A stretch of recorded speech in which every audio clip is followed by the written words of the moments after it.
ఒక పులి 3 పిల్లలు పెట్టింది. ఒక చెట్టు కింద పెట్టింది. తను మేతకు పోయింది. అదే చెట్టు మీద ఒక కోతి కూడా తన 3 పిల్లల్ని పెట్టుకొని ఆ చెట్టు మీద నివసిస్తుంది కోతి.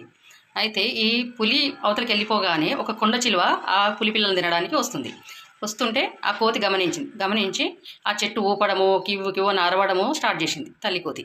చేయగానే ఆ పులి దూరంగా ఉన్న పులి విని నా పిల్లలకి ఏదో అపాయం కలిగిందని దగ్గరికి వచ్చింది. చూసేసరికి కొండ చిలువని ఆ కోతి ఆ పులి 2 కలిసి తరిమేసిన తర్వాత ఆ కోతి పిల్లలు తల్లిని అడుగుతున్నాయి అనమాట.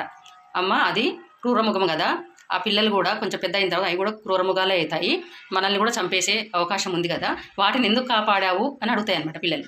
అడిగితే అమ్మ అవి క్రూర మృగాల మంచియా అనేది నేను ఆలోచించలేదు, అవి కూడా ఒక తల్లి కన్న పిల్లలే, నేను ఎలా పిల్లల్ని కానీ పెంచుకుంటున్నానో ఆ తల్లి కూడా వాళ్ళని కానీ అలానే పెంచుకుంటుంది, అదొక్కటే నేను చూశాను, అందుకనే నేను ఆ పులికి సహాయం చేశాను అని చెప్తుంది అనమాట.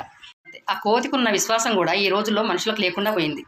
ఎందుకంటే 12 ఏళ్ళు 13 ఏళ్ళు భర్తతో సంసారం చేసి పిల్లల్ని కానీ ఇంకొకరికి అలవాటయ్యి ఆ భర్తని చేతికి మట్టి అంటకుండా చంపుతున్నారే, కనీసం ఆ మూగజీవికి ఉన్న విశ్వాసం కూడా మీకు లేదు.